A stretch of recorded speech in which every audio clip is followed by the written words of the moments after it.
Umbi marlit kod kuyo ne okwako kar chung' od bura nendo ma Emurua Dikirr e kinde mar ringre mar manen jaod bura ma kono endo Joanna Ng'eno kaachiel kod ji mamoko maromo 3 ma bende nowito ngimagi e masira makoch mar ndege e gweng' nendo ma Chepkiep kar chung' od bura ma Mosopa e kaunti ma Nandi.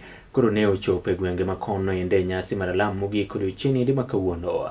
Ringregi ne ogol kanyo ende kar kano ringre jomotho manendo ma Lay Funeral Home Buore Nairobi, kendo chwal achiel kachiel kod ndeka jolweny nyaka e gwenge ma kono kama oganda ne omolo karomgi mar mondo mi koro chiw luor mogik kaachiel bende kod ywage.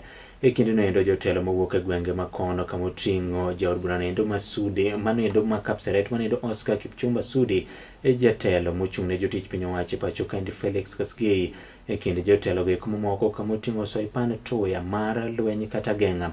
Kanyakla bende koda machon jaod bura ma Nandi Hills Charles Keter ne jokwayo mar mondo mi piny owacho tim nondo kendo yangre gi adieri gino endo ma bende ne kelo masira mar ndege machalo kamano endo kod odiochieng' endo ma kiny ne ike e nyasi midhi yuore koda jatend piny Kenya moluor William Samoei Ruto.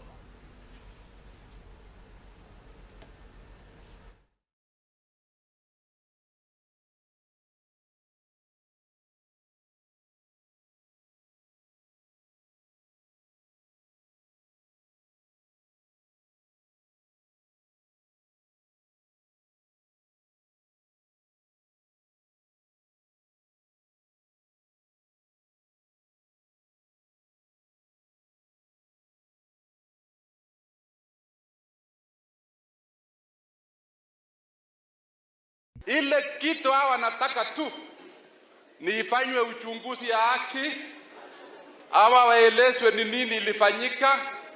Hiyo tu, hatutaki maneno nyingi. Hiyo ingine ya nje, hiyo fitina ingine hapana. Sisi tunataka kupumzisha mtu wetu.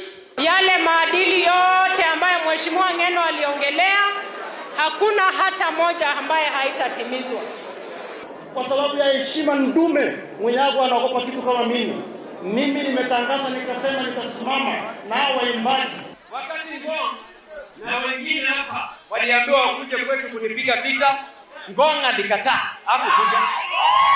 Bwana Ng'eno alikuwa mtu wa bidii, mtu mjasiri, mtu yule alikuwa anapenda watu yake na alikuwa akifanyia kazi watu yake kwa